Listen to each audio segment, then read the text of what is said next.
नमस्कार दोस्तों, स्वागत है आपका आज के मुख्य समाचार में, जिसमें सबसे पहली और बड़ी खबर में आपको बताएंगे कि विदेश मंत्री एस जयशंकर की यूरोपीय देशों को दो टूक ऑर्डर सुनने का आदि नहीं है भारत, अपनी शर्तों पर करेंगे दुनिया से बात। दूसरी बड़ी खबर में जिक्र होगा कि पुलवामा में सुरक्षा बलों और आतंकियों के बीच मुठभेड़, 3 आतंकियों को घेरा, 1 सैन्य कर्मी घायल। तीसरी बड़ी खबर में आपको बताएंगे कि आकाश मिसाइल्स के एडवांस वर्जन का सफल परीक्षण, जमीन से आसमान में दुश्मन को गिराने में सक्षम। चौथी बड़ी खबर में जिक्र होगा कि मिशन 2024 से पहले यादव वोट बैंक पर बीजेपी की नजर। और इसी के साथ आपको बताएंगे कि अब राजपाल यादव और निरहुआ क्यों हुए खास।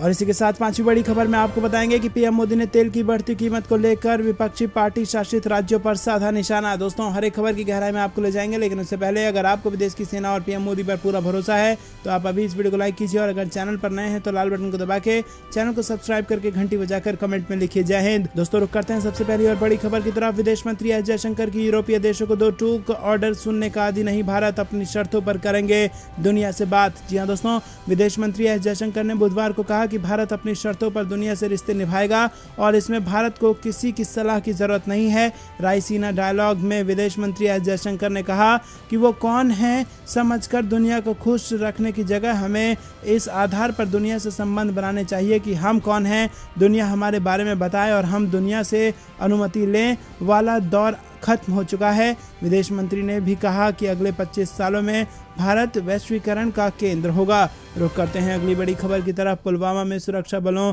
और आतंकियों के बीच मुठभेड़, 3 आतंकियों को घेरा, 1 सैन्य कर्मी भी हुआ घायल। जी हां दोस्तों, आपको बता दें कि दक्षिण कश्मीर के पुलवामा जिले के अंतर्गत पड़ने वाले मित्रीगाम इलाके में आतंकियों के छिपे होने की सूचना मिली। पुलवामा पुलिस ने सेना और सीआरपीएफ के जवानों की मदद से क्षेत्र में आतंकियों की धरपकड़ के लिए तलाशी अभियान छेड़ा, और इसी दौरान एक जगह पर छिपे आतंकियों ने सुरक्षा बलों पर फायरिंग शुरू कर दी।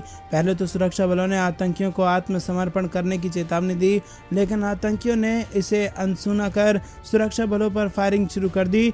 दोनों ओर से फायरिंग जारी है। पुलिस के एक वरिष्ठ अधिकारी के अनुसार 2 से 3 के करीब आतंकियों की घेराबंदी कर ली गई है। आसपास के क्षेत्र में लोगों को निकाल लिया गया है और पूरे क्षेत्र की घेराबंदी कर ली गई है।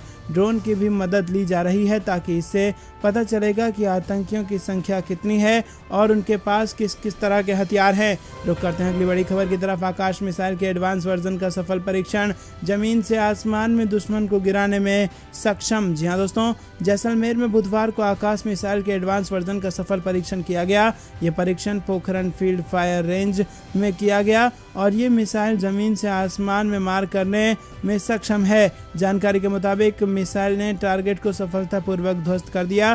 पिछले 3 दिनों से डीआरडीओ के अधिकारी परीक्षण की तैयारियों में जुटे थे। मिसाइल की खास बात है कि ये दुश्मन के विमानों का पता लगाकर आसमान में ही ध्वस्त करने में सक्षम है। ये मिसाइल विमान को 30 किलोमीटर दूर और 18,000 मीटर ऊंचाई तक टारगेट कर सकती है।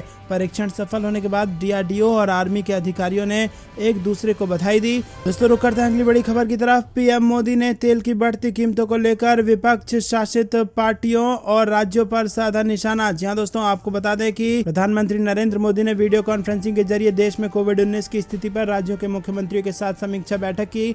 पीएम मोदी के इस बैठक में पेट्रोल और डीजल की कीमत को लेकर भी चर्चा हुई और उन्होंने कहा कि नागरिकों पर पड़ रहे बोझ को राज्य सरकार वैट कम करके कम करें। पीएम मोदी ने कहा कि महाराष्ट्र, पश्चिम बंगाल, तेलंगाना, आंध्र प्रदेश, केरल, झारखंड, तमिलनाडु ने किसी न किसी कारण से केंद्र सरकार की बातों को नहीं माना और उन राज्य के नागरिकों पर बोझ पड़ता रहा। मेरी प्रार्थना है कि नवंबर में जो करना था अब वैट कम करके आप नागरिकों को इसका लाभ पहुंचाएं। प्रधानमंत्री ने कहा कि ये बात सही है कि वैट कम करने से राज्यों को आर्थिक नुकसान होता है, लेकिन गुजरात और कर्नाटक ने वैट कम करके लोगों को राहत दी है, लेकिन कुछ राज्यों ने केंद्र की बात को नहीं माना। पेट्रोल डीजल की बढ़ती कीमत का बोझ कम करने के लिए केंद्र सरकार ने एक्साइज ड्यूटी में पिछले नवंबर को कमी की थी। राज्यों से भी आग्रह किया गया था कि वो अपने यहाँ टैक्स कम करें।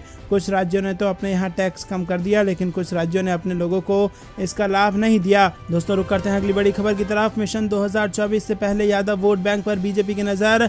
और अब राजपाल यादव और निरहुआ हुए खास। जी हाँ दोस्तों, आपको बता दें कि उत्तर प्रदेश में भारतीय जनता पार्टी ने अगले आम चुनाव से पहले यूपी में यादव वोट बैंक को साधने के लिए अब बीजेपी ने अपनी तैयारी शुरू कर दी है। एक तरफ जहां शिवपाल यादव को जरिया बनाकर आजम खान और अखिलेश यादव के बीच फूट डलवाना चाह रही है, तो वहीं दूसरी ओर अब बीजेपी ने फिल्म अभिनेता राजपाल यादव और भोजपुरी स्टार निरहुआ को साधने की कोशिश में जुट गई है। सीएम योगी ने रविवार को दोनों से मुलाकात की थी और इसके बाद ऐसा माना जा रहा है कि इन दोनों को अहम जिम्मेदारी दी जा सकती है।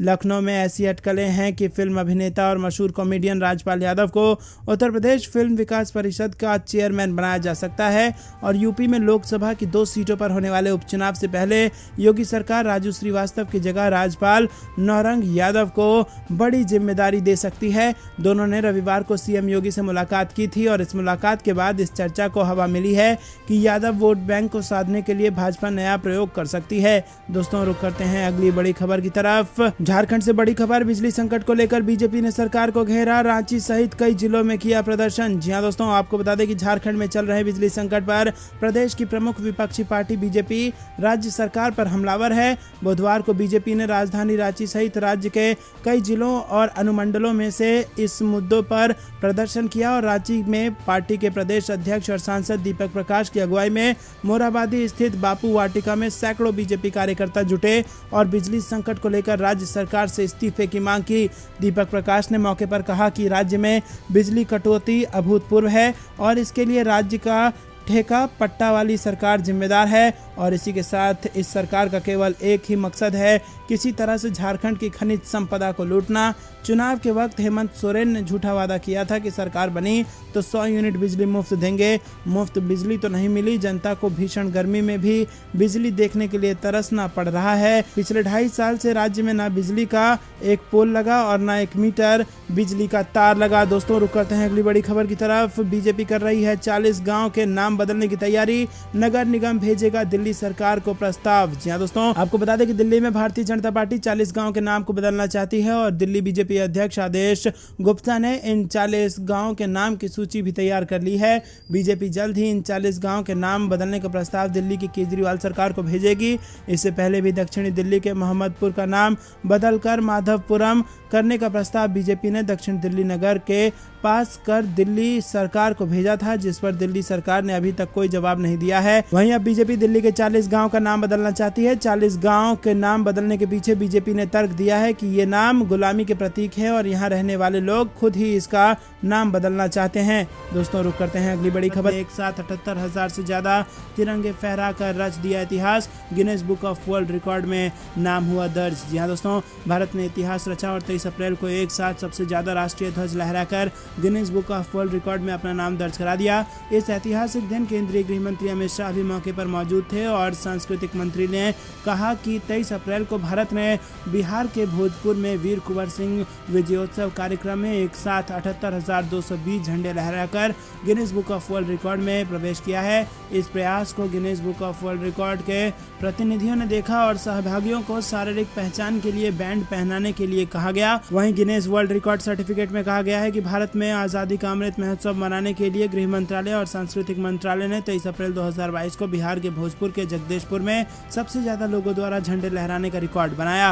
रुख करते हैं अगली बड़ी खबर की तरफ। मोदी सरकार के 8 साल राष्ट्रव्यापी जश्न मनाएगी बीजेपी, हर घर पहुंचेंगे कार्यकर्ता। जी हाँ दोस्तों, आपको बता दें कि साल 2014 के लोकसभा चुनाव के नतीजों से पहले ही लोग ये मान चुके थे कि केंद्र में बीजेपी की सरकार आ रही है। नरेंद्र मोदी जी देश के नए प्रधानमंत्री बन रहे हैं और उस चुनाव में जनता के बीच बीजेपी को लेकर जो उत्साह दिख रहा था वो अब तक कायम दिख रहा है। नरेंद्र मोदी की अगुवाई में बीजेपी ने 2014 में जो सरकार बनाई वो अब 8 साल पूरे करने जा रही है और अब नरेंद्र मोदी सरकार के 8 साल पूरे हो रहे हैं तो भारतीय जनता पार्टी कोई जश्न ना मनाए, ऐसा हो सकता है क्या? तो आपको बता दें दोस्तों कि खबर इस बात की भी आ रही है कि बीजेपी पूरे देश में नरेंद्र मोदी के 8 साल पूरा करने के मौके पर जश्न का आयोजन करेगी, जिसमें तमाम केंद्रीय मंत्री, बीजेपी के वरिष्ठ नेता शामिल होंगे।